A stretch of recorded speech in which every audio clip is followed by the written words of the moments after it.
de M. Julian.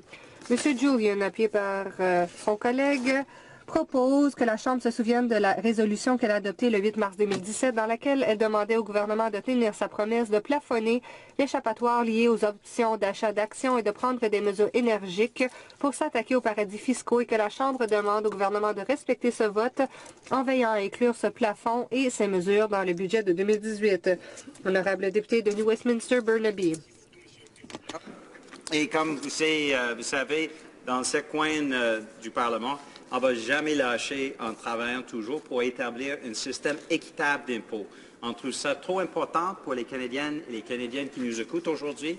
Il va falloir qu'on mette fin à ce système qui existe. Mr. Speaker. Monsieur le Président, nous donnons une deuxième chance aux libéraux. Le 8 mars dernier, nous avons présenté une motion à cette Chambre des communes. Elle a été déposée par mon collègue de Rosemont-la-Petite-Patrie et soutenue, je crois, par mon collègue le député de Sherbrooke pour qu'on lutte contre l'utilisation abusive de l'échappatoire lié aux options d'achat d'actions. Cette motion qui a été présentée par le NPD a été adoptée. Depuis, le gouvernement a reculé. Nous verrons s'ils vont voter sur notre motion mardi. Les Canadiens, en fait 90 d'entre eux, demandent, c'est que dans ce budget, le budget de 2018 qui s'en vient dans les prochaines semaines, que le gouvernement lutte le recours à l'échappatoire lié aux options d'achat d'actions. Monsieur le Président, voilà ce qui doit être fait. Pourquoi? Eh bien, Madame la Présidente, nous croyons fermement qu'au pays, nous voyons des niveaux sans précédent d'inéquité. On le voit tous les jours, on le voit dans les statistiques et les statistiques sont claires. Nous avons appris au cours des derniers mois que deux Canadiens riches, David Thompson et Galen Quesson Senior, ont maintenant le même niveau de richesse que 30 de tous les Canadiens réunis. 30 de tous les Canadiens ensemble ont la même richesse que David Thompson et Galen Weston Senior. Pourquoi voit-on cette augmentation de l'écart? C'est parce que nous avons un système fiscal qui n'est pas équitable pour les Canadiens ordinaires. On a vu le mois dernier des chiffres qui sont sortis qui demandent que le revenu moyen des PDG est 2 fois celui du travailleur canadien moyen. Il n'y a aucun doute qu'il y a une augmentation de l'écart entre les riches et les pauvres avec ce gouvernement. De plus en plus de richesse est concentrée auprès de moins en moins de personnes. Les Canadiens voient aussi des niveaux de dette records. Statistique Canada ne ment pas. Le crédit des consommateurs, et ça exclut les hypothèques, a maintenant atteint 0,6 billions de dollars. C'est ce que doivent les Canadiens. La famille moyenne canadienne a un niveau de dette pire qu'avec le gouvernement Harper.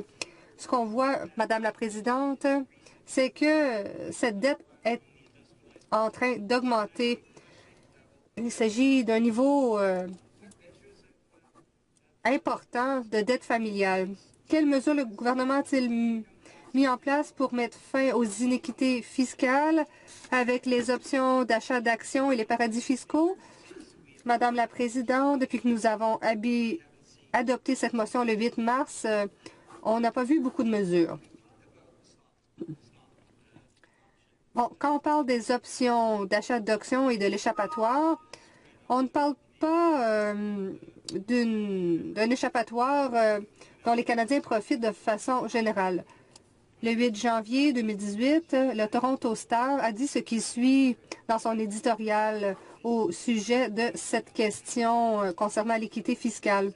Le Toronto Star a dit que l'écart des salaires qu'on voit au pays entre les PTG qui gagnent 200 fois le salaire moyen des Canadiens fait en sorte que nous devons agir rapidement en matière d'équité fiscale. Ils ont parlé justement de l'échappatoire pour les options d'achat d'actions. La rémunération qui provient d'options d'achat d'actions est imposée à un taux inférieur. Les entreprises voient cela comme une façon de réduire leur fardeau fiscal. Jusqu'à récemment, le Canada perd 1 milliard de dollars par année en raison de l'échappatoire et 19 est allé aux 1 les plus riches. On cite ici l'année 2013. En 2013, par exemple, 75 des 100 principaux PDG du Canada ont reçu une partie de leur salaire en options d'achat d'actions. Cela représente des épargnes de 495 milliards de dollars ou 6,6 millions de dollars chacun. C'est un demi-milliard de dollars de revenus auxquels on a renoncé pour subventionner 75 personnes riches. Un demi-milliard de dollars qui offre du soutien à 75 des Canadiens les plus riches. On peut faire mieux, Madame la Présidente. On peut prendre ces fonds, veiller à ce que ces gens riches paient leur juste part d'impôts sur le revenu.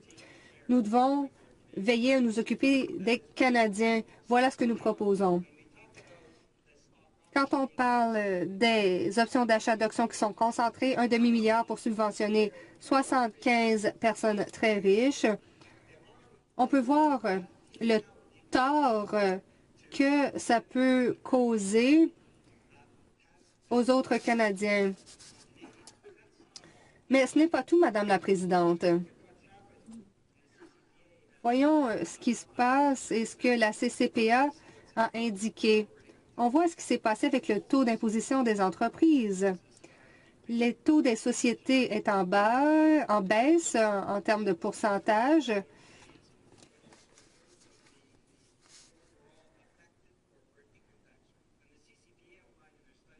Dans son étude, la CCPA a indiqué que le taux est maintenant beaucoup plus bas, 9,8 après considération préférentielle. 9,8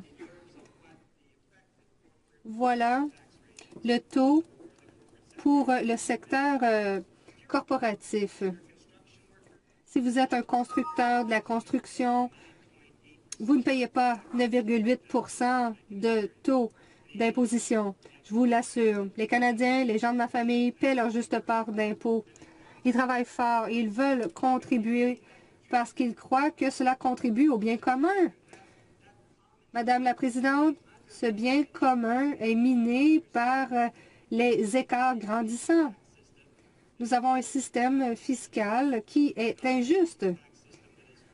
Le système n'est pas juste de quelque façon que ce soit. Nous avons un système fiscal qui retire un soutien aux gens qui en ont vraiment besoin.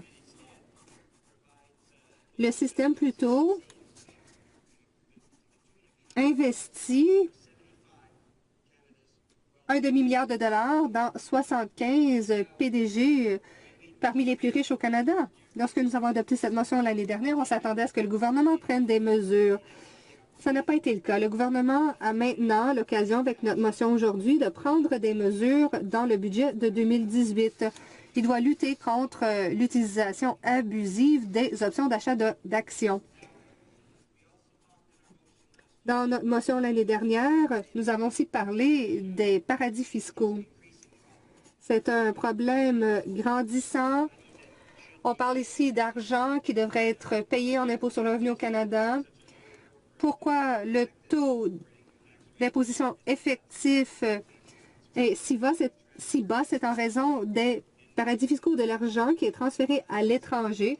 Et je parle ici de centaines de milliards de dollars. Les paradis fiscaux sont un problème grandissant et je vais vous expliquer pourquoi dans un instant, Madame la Présidente. Avec l'utilisation de ces paradis fiscaux, ce qu'on voit, c'est au minimum 10 milliards de dollars par année qui pourraient être utilisés pour beaucoup d'autres choses. Je parle ici de logements, de médicaments, les garderies. Les taux sont élevés, les frais de garderie pour les familles. Nous devons veiller à ce que le système fiscal soit juste, mais je parle de 10 milliards de dollars au minimum qui ne sont pas utilisés pour le bien commun des Canadiens. De plus, Madame la Présidente, nous voyons le recours à un nouveau paradis fiscaux. Je parle des paradis fiscaux numériques. Notre porte-parole en finance a soulevé cette question à plusieurs reprises. On parle ici de joueurs numériques comme Facebook et Netflix et Google. Ces entreprises rapportent des milliards de dollars au Canada et ne paient pas un sou en impôts. C'est un nouveau format de paradis fiscaux. C'est un paradis fiscaux qui permet d'obtenir des profits sans même payer la TPS. C'est un problème. Non seulement avons-nous ces nouveaux paradis numériques, mais ça veut aussi dire que c'est au détriment des autres entreprises canadiennes.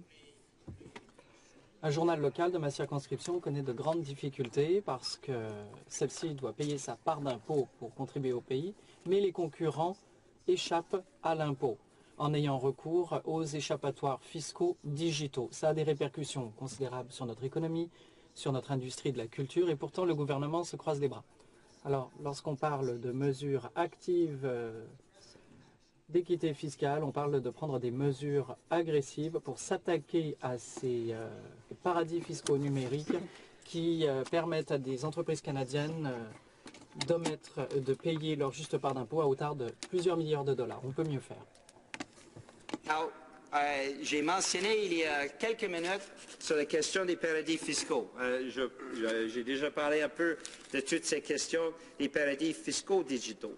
Mais là, on voit depuis qu'on a adopté cette motion l'année passée que là, les libéraux se prêtent d'être très agressifs, mais pas contre les paradis fiscaux. Qu'est-ce qu'ils font? C'est la promotion de ces paradis fiscaux. Et là, ils signent une entente après l'autre pour élargir le champ des paradis fiscaux, Madame la Présidente. 90% des Canadiens ne sont pas d'accord avec eux, mais c'est ça qu'ils font, et élargir le champ. Alors, justement, l'année passée, ils ont ratifié un accord avec les îles Cook, qui est un paradis fiscal dans le sud de l'océan Pacifique. Selon Marwa Rizki, qui est un professeur à l'Université de Sherbrooke, ça devient un autre endroit où ce sera stratégique pour les entreprises de s'incorporer et rapatrier les profits libres d'impôts. Et André Larreau, qui est le professeur de fiscalité internationale à l'Université Laval, a dit, avec l'entente que les libéraux viennent de signer, c'est choquant de constater que le Canada adopte une approche qui lui fait perdre son pouvoir d'imposition. Ça, c'est des citations qui viennent d'un excellent journaliste, Boris Pearl, du Journal de Montréal. Madame la Présidente, ils ont élargi en adoptant un autre accord avec un autre paradis fiscal qui va nous faire perdre encore plus ces biens en commun, qui est la fiscalité en commun, qui va donner aux entreprises encore plus de possibilités. Mais ça n'arrête pas là, Madame la Présidente. Aussi, la semaine passée, on a su qu'ils ont signé une entente avec l'Antigua et Barbuda, un autre paradis fiscal. Et là, dans l'entente, et c'est très clair, il dit très clairement, une fois en vigueur, l'accord déclenchera l'application des dispositions de la législation fiscale du Canada qui permettent que les revenus tirés d'une entreprise exploitée activement par une filiale étrangère d'une société canadienne à Antigua et Barbuda soient payés à la société mère canadienne sous forme de dividendes exonérés de l'impôt canadien. Et Madame la Présidente, dans l'accord, le fonctionnaire qui évidemment ne parlait pas français a resté avec la mention des îles Cook, qu'effectivement cet accord ça applique aux entreprises aux îles Cook. Effectivement, c'est la même entente qu'on a signée avec les îles Cook, sauf qu'ils ont changé, pas très bien, par exemple, ils ont changé les noms pour ajouter Antigua et Barbuda. Et enfin, la semaine passée aussi, on a vu qu'avec la Grenade, un autre paradis fiscal notaire, ils ont signé le même type d'entente. Même encore, collé-copé, on voit que îles Cook apparaissent toujours, Madame la Présidente. Alors, qu'est-ce que les libéraux sont en train de faire? C'est élargir le champ de tous ces paradis fiscaux. So, you might ask, Madame Speaker. On est en droit de se demander, Madame la Présidente, quelles sont les répercussions de cela sur nous. Eh bien, laissez-moi vous parler d'un certain nombre de cas que je connais. John, qui vit dans ma circonscription, par exemple, a payé ses impôts toute sa vie, qui est parvenu à se mettre de côté une petite pension. Mais en raison du coût en perpétuelle augmentation de son loyer, et parce que le gouvernement n'a jamais investi dans le logement abordable, il a de plus en plus de difficultés à payer son loyer. Vous pouvez imaginer les répercussions du fait d'apprendre qu'on ne sera plus en mesure de se payer l'appartement dans lequel on a habité toute sa vie, après avoir payé nos impôts, respecté les règles, été honnête, et s'être mis de côté une pension modeste. John n'est plus capable de payer son loyer, alors il s'est trouvé un colocataire pour partager un appartement à une chambre. Lui dort dans le salon, sur le canapé.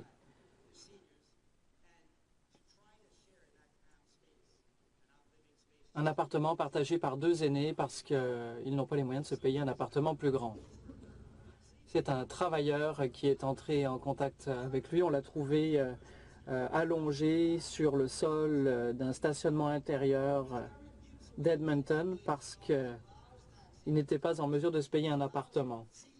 Alors que le gouvernement donne des échappatoires fiscales aux PDG des grandes entreprises, qu'on permet aux entreprises de s'en mettre plein les poches et de mettre de l'argent de côté dans les paradis fiscaux,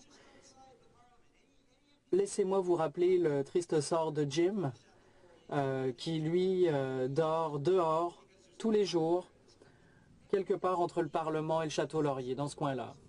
Il a 600 $ par mois qu'il doit payer pour ses médicaments qu'il maintienne en vie. Je lui ai parlé ce matin. Je lui ai dit que j'allais mentionner son nom ce matin à la Chambre des communes. Il m'a dit « Va te battre en mon nom et au nom des gens comme moi qui en ont besoin ». Lorsqu'on envoie des dizaines de milliards de dollars dans des paradis fiscaux et qu'on n'est pas en mesure de se payer un régime d'assurance médicaments national, cela nuit à des gens comme John et Jim. Et c'est le groupe des personnes handicapées. Et là, ils sont en train d'enlever le crédit d'impôt pour les personnes handicapées. On est en train de demander qu'ils repaient des montants qui ont été effectués au régime enregistré pour les personnes handicapées. Je parle d'une autre personne. Je ne vais pas donner son vrai nom. Je vais l'appeler Edith. Elle est en train de subir le cancer. Elle a un enfant handicapé. Et ce gouvernement, au lieu de s'attaquer aux paradis fiscaux, est en train de demander que sa famille repaie toutes ces montants-là parce qu'ils ont changé les critères pour le crédit d'impôt pour les personnes handicapées. Ils ne s'attaquent pas aux paradis fiscaux, ils s'attaquent aux personnes handicapées. On peut faire mieux, Madame la Présidente. On peut établir un système où les gens comme Edith, puis Jim, puis John sont traités équitablement et on a un système d'impôt équitable. Dernière histoire dont je vais vous parler, Madame la Présidente, c'est celle de Jagmeet Singh, qui est nouveau chef néo-démocrate. Il n'est pas né avec une petite cuillère en argent dans la bouche. C'était lui qui a subvenu aux besoins de sa famille. Il a grandi en comprenant qu'il fallait travailler fort et contribuer à la collectivité. C'est ce qu'il a fait toute sa vie. Il a une vision différente. Il est d'avis que nous devons mettre en place un système fiscal équitable. Il est d'avis que 90% des Canadiens et des Canadiennes sont d'avis, et cela est confirmé par un récent sondage du groupe des Canadiens pour l'équité fiscale, sont d'avis que nous devons mettre un terme à ces paradis fiscaux et ces échappatoires fiscales. C'est le genre de dirigeants dont nous avons besoin au pays. C'est le genre de personne qui comprend que les Jim et John de ce monde et les Ida ne devraient pas être délaissés par le gouvernement, mais appuyés justement parce que ce sont ceux qui en ont le plus besoin. Et c'est exactement ce que vise le débat d'aujourd'hui. On ne veut pas parler de la mécanique fiscale, des déductions techniques pour option d'achat d'actions, c'est plus une question de traitement équitable des contribuables et des citoyens, qui ne sont pas traités équitablement par le gouvernement actuellement. Notre gouvernement, nous tous ensemble, pouvons mieux faire. Les libéraux devraient s'en prendre à l'échappatoire lié aux options d'achat d'actions, s'attaquer aux paradis fiscaux ainsi qu'aux paradis fiscaux numériques. Mais